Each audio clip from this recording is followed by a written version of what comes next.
schools, Chairman. That's in my division. Thank you.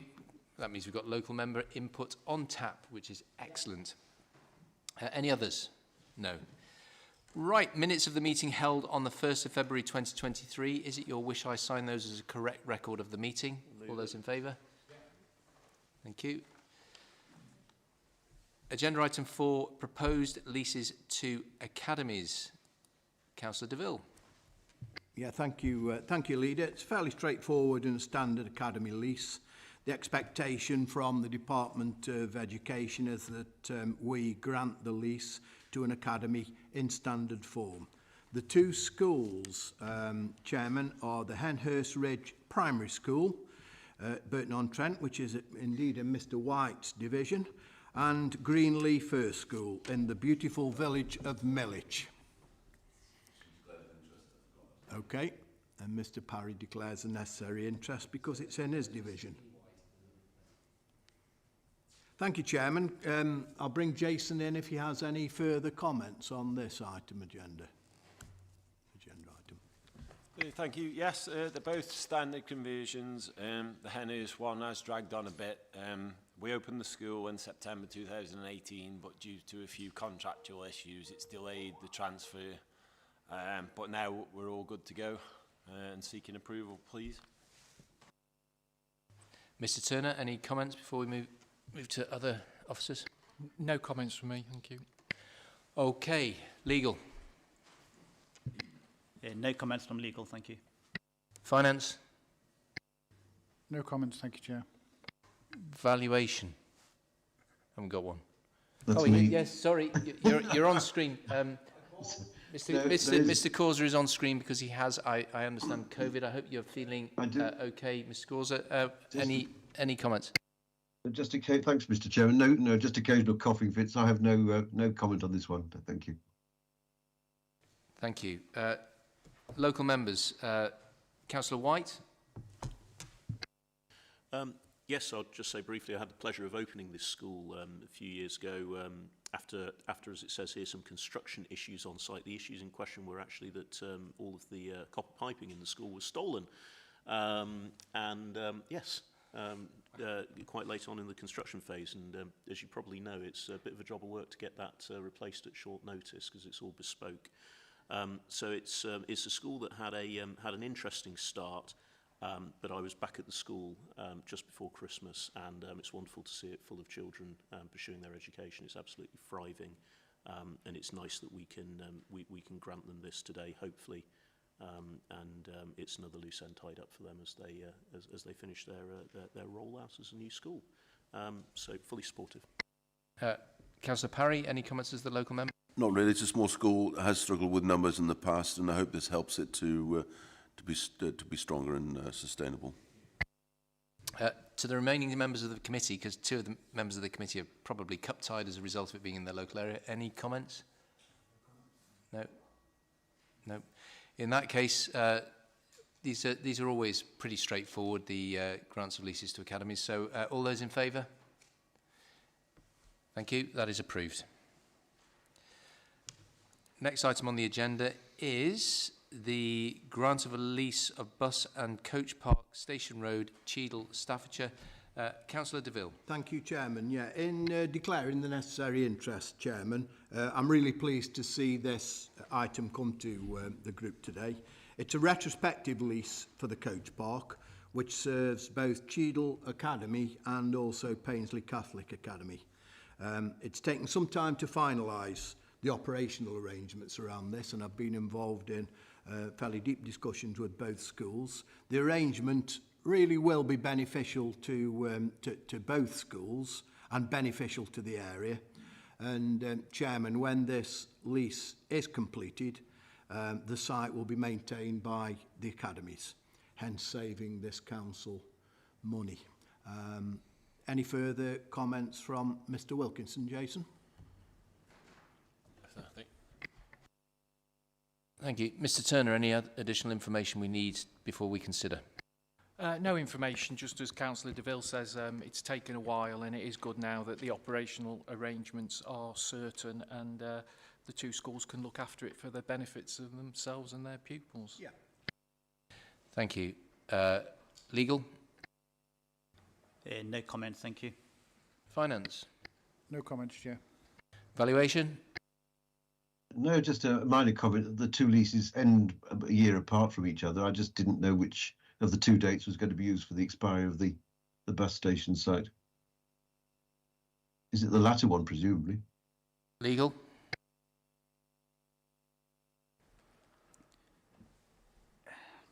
Ideally, yes, but it depends which academy has the longer lease. So, but yeah, it all makes sense to have it, to coincide with the later lease. In my professional life, I prefer coterminosity. Makes life a lot easier for future groups who determine these things. So can I ask that you seek to achieve coterminosity in the expiry of those leases? Makes sense, always does. Okay, local member, Councillor DeVille.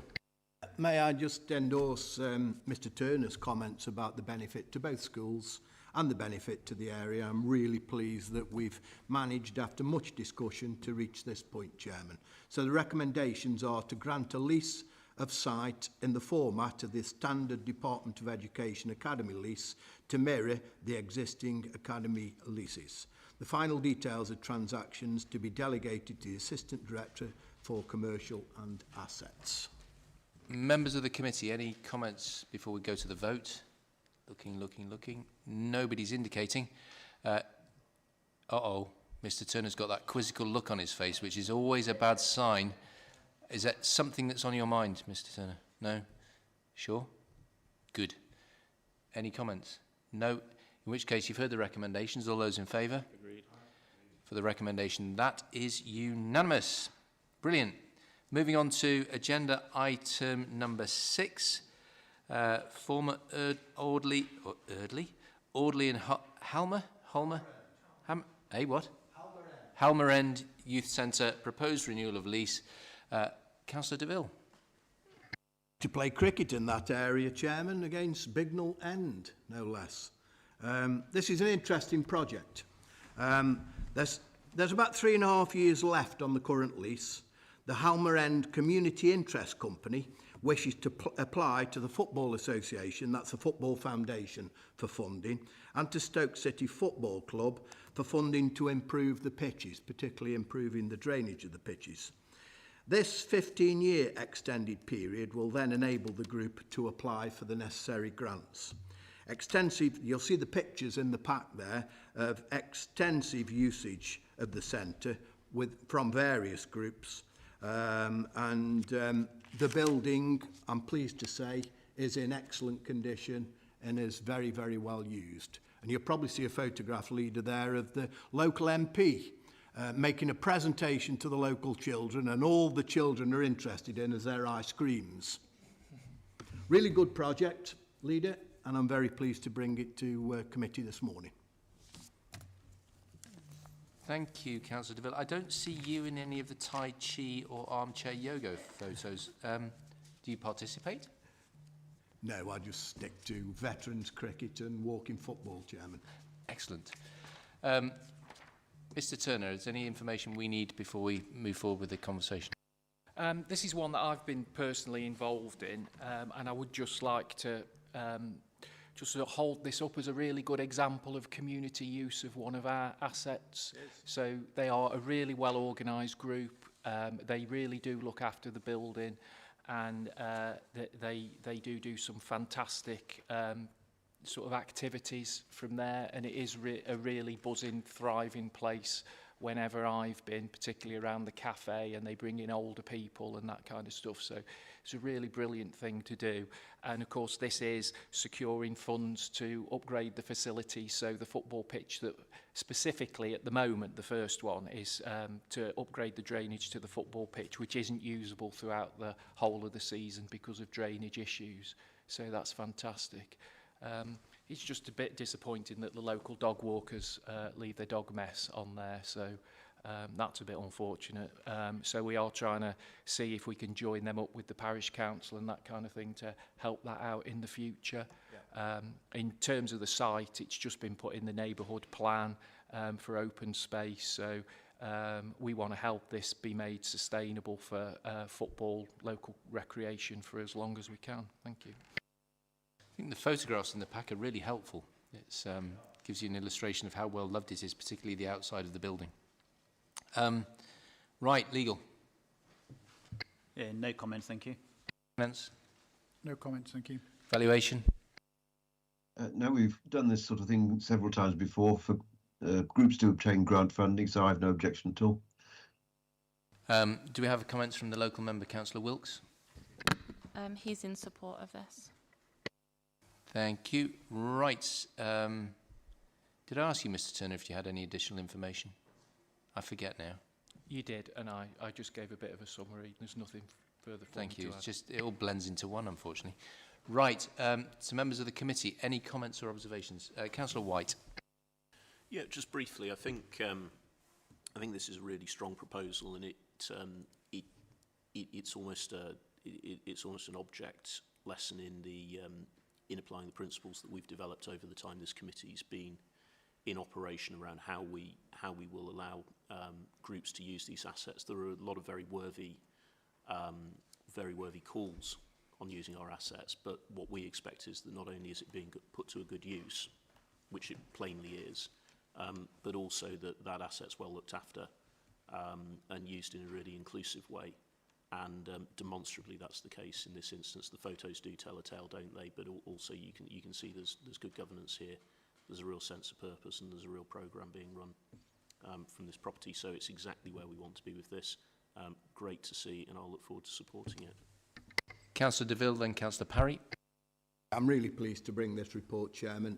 This particular area, it's a really strong community. And I think this is a good example of us helping the communities to help themselves. And I'm totally supportive of this. And thank you for your comments, Mr. White. I totally agree with that. Councillor Parry. The grant funding from the Football Association Stoke City is not predicated on any of this, is it? If they don't get it or they do get it, it doesn't change anything. That's about just the football pitches, is it? I wasn't quite sure what that paragraph was in here, really. Councillor DeVille. I think, Mr. Parry, that I think the point around that is that with an extended grant, which is the purpose of this report, it puts the community group in a far stronger position to apply for grants from the Football Foundation and from Stoke City than with a short-term lease when they'd have no chance. Any other comments? You've heard the... Did you give the recommendations? Chairman. Heard the proposal. Yeah, the proposal is to allow surrender of the existing lease and enter into a new lease of up to 15 years to allow for bidding for grants for improvement to the facilities, specifically the Football Association for improvements to the pitches, but also more generally as opportunities for funding bids become available. That's the proposal, Chairman. Thank you. You've heard the recommendations. All those in favour? Agreed. Thank you. That is unanimous. Moving forward then to agenda item number 7, which is exclusion of the public. That the public be excluded from the meeting for the following items of business which involve the likely disclosure of exempt items of information as defined in the paragraphs of Part 1 of Schedule 12A as amended of the Local Government Act 1972 as indicated below.